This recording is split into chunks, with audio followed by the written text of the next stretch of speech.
ഡോർമെറ്ററിൽ നിന്ന് ഇറങ്ങിയിട്ട് നേരെ വന്ന് ചായ കുടിക്കാനെന്ന് 20 റുപ്യക്ക് നല്ല ഇഡ്ഡലിയും സാമ്പാറും ചട്നിയെല്ലാം കിട്ടിയായിരുന്നു.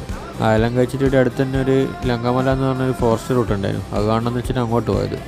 പോകുന്നതൊക്കെ ഗൂഗിൾ വെച്ച് കാണിച്ചിരുന്ന് നോക്കിയിട്ട് പോയിട്ട് നോക്കുമ്പോൾ കുറേ ഗ്രാമത്തിൻ്റെ ഉള്ളിൽ എത്തിയുള്ളൂ. ഗ്രാമമായിട്ട് കാണാൻ നല്ല രസമുണ്ടായിരുന്നു. അതിൻ്റെ ഇടയിലാണ് അങ്ങോട്ടൊരു പുഴ കണ്ടിട്ട് അങ്ങോട്ടേക്ക് പോയത്. നല്ല ഓഫ് റോഡും കാര്യങ്ങളും നല്ല പുഴയും. അതിൻ്റെ ഇടയ്ക്ക് ഒരു നല്ലൊരു പാലം കിട്ടിയായിരുന്നു. അതിൻ്റെ പഴയ വഴിയും കാര്യങ്ങളും താഴത്തെ പാലത്തിൽ കാണുന്നുണ്ട്. അതെല്ലാം കഴിഞ്ഞിട്ട് നല്ല ഹൈപ്പും കൊടുത്തിട്ട് നേരെ പോയത് ഫോറസ്റ്റ് റൂട്ടിലാണ്. നോക്കുമ്പോൾ ഫോറസ്റ്റ് ബോർഡ് പോലും മര്യാദയ്ക്ക് കാണുന്നില്ല. ചെക്ക് പോസ്റ്റ് കടന്ന് ഉള്ളിൽ കയറ്റി നോക്കുമ്പോൾ മൃഗങ്ങളും ഇല്ല, ഒന്നുമില്ല. അതിനുശേഷം വിശ്രമിക്കാൻ വെച്ചിട്ട് ഒരു ബസ് സ്റ്റോപ്പ് കുറച്ച് ഇരുന്ന് അന്നൊരു നായി വന്നിട്ട് കുറേ കോപ്രായം കാണിച്ചിട്ട് അവൻ അങ്ങോട്ട് പോയത്. അതിൻ്റെ ഇടയ്ക്ക് ഒരു ബുള്ളറ്റ് ഏട്ടൻ പയ്യനെ വന്ന് വെച്ച് പിടിച്ചിട്ട് കുറച്ച് സംശയങ്ങളും കാര്യങ്ങളും ചോദിച്ചു. അത് ഞാൻ പറഞ്ഞോളൂ. എല്ലാം കഴിഞ്ഞിട്ട് മുമ്പോട്ട് പോകുമ്പോൾ കുറേ പൂക്കളും പൂന്തോട്ടവും കാര്യങ്ങളെല്ലാം കണ്ടത്. അത് കണ്ടിട്ട് കുറേ ഫോട്ടോയും കാര്യങ്ങളും എടുത്തു. ചുറ്റും നിലപ്പാടങ്ങൾ മാത്രമുള്ള വ്യൂ കണ്ടിട്ട് ആടാനായിട്ട് 2 ഫോട്ടോ എടുത്തു. അതിനുശേഷം ഫുഡ് അടിക്കാൻ വെച്ചിട്ട് ഫുഡ് അടിക്കാൻ കയറി. അവിടെ കയറ്റി നോക്കുമ്പോൾ എല്ലാം അത്യാവശ്യം 260 റുപ്യേൻ്റെ ഫ്രൈഡ് റൈസ് ആകും. അത് കഴിഞ്ഞിട്ട് നേരെ പോയത് പമ്പ് സ്റ്റേ അടിക്കാനാണ് കേട്ടോ. അവിടെ നിന്ന് ചോദിച്ചിട്ട് ടെൻറ്റും കാര്യങ്ങളും അടിച്ച് ഇന്ന് സെറ്റായിട്ട് ഇവിടെ കിടക്കാമെന്ന് വിചാരിച്ചു. ഇനി ശേഷമുള്ള വീഡിയോ നാളത്തെ വീഡിയോ കാണാം.